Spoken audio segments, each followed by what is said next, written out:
इस वक्त की बड़ी खबर आ रही है यूपी के हाथरस से, जहां पर नाबालिग लड़की को दिन दहाड़े गोली मारने का मामला आया सामने। जहां पर नाबालिग लड़की की गोली लगने से हालत गंभीर बनी है। घायल होने के बाद उसे अलीगढ़ मेडिकल कॉलेज के लिए रेफर किया गया है। बड़ी और अहम खबर भारत टीवी आपको दिखा रहा है यूपी के हाथरस से, जहां हाथरस में एक नाबालिग लड़की को दिन दहाड़े गोली मारी गई है। ये मामला सामने आया है जहां नाबालिग लड़की की गोली लगने से हालत गंभीर बनी है और घायल अवस्था में उसे अलीगढ़ मेडिकल कॉलेज के लिए रेफर किया गया है। बड़ी और अहम खबर भारत टीवी आपको सबसे पहले दिखा रहा है।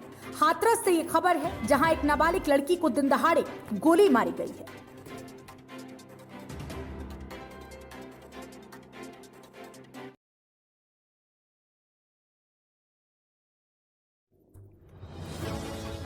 यूपी के रायबरेली में खाकी को खुलेआम दबंग चुनौती दे रही है और पुलिस इन पर अंकुश लगाने में नाकाम साबित हो रही है। जिले में अवैध असलाहों व पिस्टलों की लगातार आवक हो रही है, लेकिन इन पर कोई रोक नहीं लगा पा रहा है। ताजा मामला बुधवार शाम को जिले के हरचंदपुर थाना क्षेत्र के डीहवा गांव में उस समय घटित हुआ जब गांव निवासी एक व्यक्ति को मारने के लिए 3 बाइकों पर सवार होकर आधा दर्जन युवक पहुंचे और उसे पीटने लगे। साथ ही उस पर पिस्टल ताने। युवक का शोर सुनकर ग्रामीण उसे बचाने दौड़े तो बाकी तो फरार हो गए, लेकिन एक दबंग ग्रामीणों के हत्थे चढ़ गए। उसके पास पिस्टल मौजूद थी। ग्रामीणों ने युवक की जमकर पिटाई कर दी और सूचना पाकर मौके पर पहुंची पुलिस के हवाले कर दिया।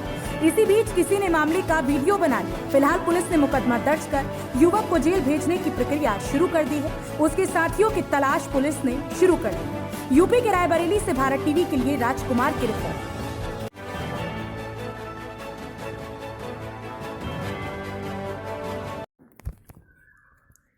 उत्तर प्रदेश सरकार के द्वारा कोरोना से पंचायत चुनाव के दौरान हुई मौत के आंकड़े जारी करने के बाद मृतक शिक्षकों के परिवारों में आक्रोश पनप उठा है। एक तरफ सरकारी आंकड़े केवल 3 शिक्षकों की मौत बता रही हैं, जबकि जब इसकी जमीनी हकीकत देखी गई तो यह आंकड़े सरकारी आंकड़ों से कहीं ज्यादा थे। केवल जनपद बहराइच की अगर हम बात करें तो पंचायत चुनाव की ड्यूटी में लगे तकरीबन 17 शिक्षकों की मौत कोविड से हुई, जबकि 7 सहायक शिक्षक शिक्षा मित्रों की मौत हुई है। यहाँ हम नहीं कह रहे, बल्कि शिक्षकों के कोविड पॉजिटिव मृतक प्रमाण पत्र और पंचायत ड्यूटी चार्ट चीख कर खुद हकीकत बयां कर रहे हैं। पंचायत चुनाव की ड्यूटी में लगे कुछ शिक्षकों के ड्यूटी चार्ट से लेकर कोरोना पॉजिटिव होने और उसके बाद उनकी मौत के बाद मृतक सर्टिफिकेट भी मिले, जिसको देखने के बाद यह साफ अंदाजा लगाया जा सकता है कि जिन शिक्षकों की ड्यूटी पंचायत चुनाव में मतदान केंद्रों एवं मतगणना स्थलों पर लगाई गई थी, उनकी मौत कोरोना की वजह से हुई है। मृतक शिक्षकों के परिजन भी चीख कर यह बता रहे हैं कि शिक्षकों की मौत पंचायत चुनाव में जबरन ड्यूटी लगाने की वजह से हुई। अब देखना यह होगा कि सरकार के द्वारा जारी किए गए सरकारी आंकड़े सही है या जिन दस्तावेजों के आधार पर शिक्षकों की ड्यूटी पंचायत चुनाव में लगाई गई और उनके संक्रमित होने के बाद जो दस्तावेज अस्पतालों से प्राप्त हुए और शिक्षकों की मौत के बाद जो मृतक सर्टिफिकेट प्रशासन के द्वारा उन्हें प्राप्त हुए हैं, वह कितने हद तक सही है। उत्तर प्रदेश के बहराइच से भारत टीवी के लिए शुभम मिश्रा की रिपोर्ट। स्तरीय सामान्य पंचायत निर्वाचन प्रशिक्षण और चुनाव ड्यूटी के दौरान काफी संख्या में शिक्षक व शिक्षा मित्र कोरोना से संक्रमित हो गए। चुनाव ड्यूटी में संक्रमित हो जाने की वजह से शिक्षक व शिक्षा मित्रों की काफी संख्या में मृत्यु हो गई। जनपद बहराइच में 17 शिक्षक व शिक्षिकाएं तथा 7 शिक्षा मित्रों की मृत्यु चुनाव ड्यूटी में संक्रमित होने की वजह से हुई है। राष्ट्रीय शैक्षिक महासंघ उत्तर प्रदेश और जनपदीय नेतृत्व के द्वारा लगातार यह मांग की जाती रही कि कोरोना का वैक्सीनेशन करवाने के बाद ही शिक्षक और शिक्षा मित्रों को चुनाव ड्यूटी में भेजा जाए, लेकिन राज्य निर्वाचन आयोग के द्वारा और सरकार और विभाग के द्वारा इस पर कोई ध्यान नहीं दिया गया। बिना वैक्सीनेशन करवाए सभी शिक्षक व शिक्षा मित्रों को चुनाव ड्यूटी में झोंक दिया गया। उसी का परिणाम है कि हमारे बहुत से शिक्षक और शिक्षा मित्र साथी आज इस दुनिया को छोड़कर चले गए। मैं राज्य निर्वाचन आयोग और उत्तर प्रदेश सरकार और विभाग से मांग करता हूं कि हमारे जो भी शिक्षक साथी और शिक्षा मित्र साथी कोरोना संक्रमण चुनाव ड्यूटी के दौरान हुए और जिनकी मृत्यु हो गई, उनको सहायता राशि देते हुए उनके आश्रितों को उनकी पात्रता के आधार पर मृतक आश्रित कोटे में नौकरी दी जाए। मैं और ये प्रश्न ये भी पूछना चाहता हूँ कि बिना वैक्सीनेशन करवाए शिक्षक और शिक्षा मित्रों और कर्मचारियों को चुनाव ड्यूटी में भेज दिया गया, जिससे उनकी मृत्यु हो गई, इसका जिम्मेदार कौन होगा? यूपी के रायबरेली की डलमऊ तहसील के पूरे बनियानी मजरे सराय दिलावर के निवासी अवधेश यादव सेना में हवलदार के पद पर तैनात थे और मौजूदा समय में भटिंडा में पोस्ट थे। 2 दिन पहले उनको सीने में दर्द की शिकायत हुई और जब उन्हें अस्पताल ले जाया गया तो उनकी मौत हो गई। ये खबर जैसे ही गांव पहुंची, गांव वाले शोक में डूब गए। कल शहीद का शव गांव पहुंचा और आज उनका राजकीय सम्मान के साथ डलमऊ घाट पर अंतिम संस्कार कर दिया गया। इस दौरान उनके साथ कार्यरत सूबेदार अपने साथियों के साथ शव लेकर पहुंचे थे। जानकारी के अनुसार जिले के डलमऊ तहसील के सराय दिलावर निवासी अवधेश यादव सेना में हवलदार के पद पर तैनात थे और मौजूदा समय में वो पंजाब के भटिंडा शहर में पोस्ट थे। उनकी पत्नी व बेटा उनके साथ रहते थे। परसों जब वो ड्यूटी से घर लौटे तो उन्हें सीने में दर्द हुआ और पत्नी ने उन्हें पानी दिया, लेकिन उन्हें आराम नहीं मिला और वो जमीन पर लेट गए और बेहोश हो गए। ये देख पत्नी ने पड़ोसियों को बुलाया और उन्हें लेकर आनन फानन में अस्पताल पहुंची, लेकिन वहां मौजूद चिकित्सक ने उन्हें मृत घोषित कर दिया। इसकी सूचना जैसे ही गांव पहुंची, पूरा गांव शोक में डूब गया। कल उनके साथी उनके शव को लेकर गांव पहुंचे और आज उनका राजकीय सम्मान के साथ डलमऊ घाट पर अंतिम संस्कार किया गया। शहीद के अंतिम संस्कार में हजारों लोगों की मौजूदगी थी और अवधेश तुम अमर रहो के नारे से आकाश गुंजायमान। रायबरेली से भारत टीवी के लिए राजकुमार की रिपोर्ट। कि ये ड्यूटी से आए हुए थे, अपने घर पहुंचे हैं, फैमिली मैन थे और उनका मैरिज रिकमेंडेशन था। वहाँ पर जाकर अपने वाइफ से पानी मांगा है और पानी वो दिया, पानी पिया है घुट। उसके बाद इनको चेस्ट पेन हो गया। चेस्ट पेन के बाद तुरंत जो है बताया कि ज़्यादा चेस्ट पेन हो रहा है। वाइफ नीचे वाले दूसरे बंदे को बुला करके लाई, तब तक ज़्यादा प्रॉब्लम हुई। फिर वो बेचारा कार में ले जा करके इनको 2 बंदे और इकट्ठा करके कार में ले जाके एमएच ले गया।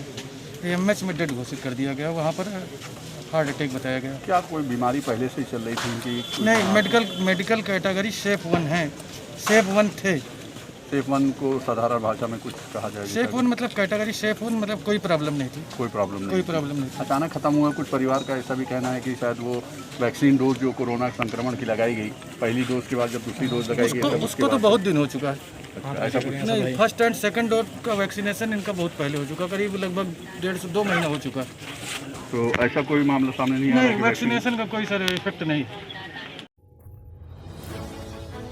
आपको बता दें कि हाथरस गेट थाना क्षेत्र के मोहल्ला श्रीनगर हाथरस जंक्शन कोतवाली क्षेत्र मेंढू में एक महिला द्वारा अपने घर से ही काफी समय से स्मैक बेची जा रही है, जिसके कारण सुबह से शाम तक बाहरी लोगों का वहां आवागमन रहता है, जिसके कारण क्षेत्रीय लोगों को अनचाही घटना का भय बना रहता है। महिला का अपने घर से स्मैक बेचते हुए एक सीसीटीवी भी सामने आया है। युवक स्मैक जिसमें खरीद रहा है और जा रहा है। इस बात की शिकायत इलाके के लोगों द्वारा पुलिस को भी दी गई, लेकिन अभी तक इलाके की पुलिस के द्वारा महिला की बिक्री पर किसी तरह की रोक लगाने का प्रयास नहीं किया गया। पुलिस की मिलीभगत समझे इसे या फिर पुलिस चाहकर भी अनदेखी कर रही है।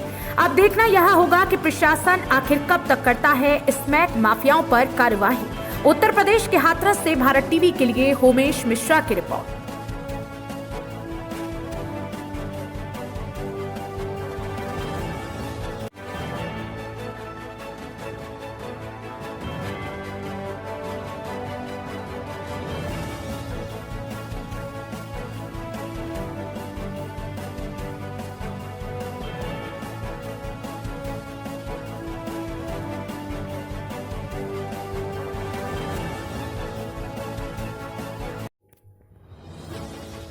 बहराइच के प्रयागपुर इलाके में बारात आने के चंद घंटे पूर्व ही शादी की खुशियां मातम में तब्दील हो गई। बारातियों के स्वागत के लिए टेंट लगा रहे 2 भाइयों समेत 3 लोगों की हाई वोल्टेज करंट से झुलसने की वजह से मौत हो गई, जबकि 5 लोग गंभीर रूप से घायल हो गए, जिन्हें आनन फानन में जिला अस्पताल में भर्ती करवाया गया, जहां पर सभी घायलों की हालत बेहद नाजुक बनी है। बताया जा रहा है कि हसुआपारा गांव में एक घर में बारात आनी थी, जिसको लेकर बड़े ही हर्षोल्लास के साथ लड़की वाले के रिश्तेदार स्वागत की तैयारियों में जुटे थे। कोई टेंट लगा रहा था तो कोई खाना बनाने में जुटा हुआ था। इसी बीच टेंट लगाते समय लोहे का पाइप हाई वोल्टेज तार से जा टकराया, जिसके बाद 8 लोग बुरी तरह से झुलस गए। घर के लोग जब तक घायलों के पास पहुंचते तब तक 3 लोगों ने दम तोड़ दिया। मरने वाले लड़की के 2 सगे मामा और एक ममेरा भाई बताए जा रहे हैं।